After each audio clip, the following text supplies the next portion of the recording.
আপনার চাবিটা আমার চাবি আমার কাছে, ঠিক আছে চাবিটা রাখুন। চাবি আপনার কাছে রাখুন। হ্যাঁ চল চলো হ্যালো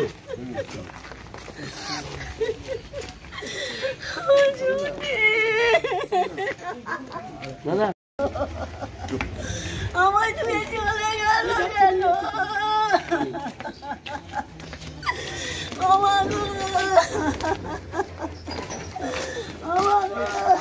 কিসে যাবে? এই যে গাড়ি চল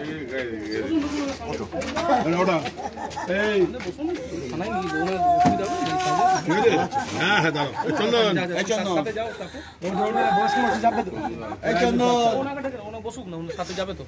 আচ্ছা আচ্ছা ঘটনা এখন আমরা কিছুই জানতে পারিনি ততটা। সকালবেলা খবর পাওয়ার পর উত্তরপাড়া থানার সবাই এসে এখান থেকে একই ফ্যামিলির তিনজনের ইনজুরি বলা যাবে, কারণ এখনও ডাক্তারের সার্টিফিকেট আমরা পাইনি, তাদেরকে নিয়ে হাসপাতালে শিফট করা হয়েছে। তদন্ত শুরু হয়েছে, এরপরে বিস্তারিতভাবে পেলে সেগুলো বলা হবে। এটা আমার ছোটো ভাগ্নি, বড় ভাগ্নি আলাদা, ছোটো ভাগ্নির দুটো মেয়ে, জামাই আর ছোটো ভাগ্নিটা আর জামাই আর হচ্ছে ভাগ্নি তিনজন মিলে এক জায়গায় শুয়েছিল। তখন নাকি এসে আমাকে দিদি আমায় ফোন করে যে এইরকম হয়ে গেছে। আমি দৌড়ে আসি, এসে দেখছি না এরকম সব তিনজনই শুয়ে আছে, আর ছেলেটা নাকি সোজা হয়েছিল, তারপরে দেখি কাজ হয়ে গেল। তখন ওকে নিয়ে হসপিটাল চলেছে।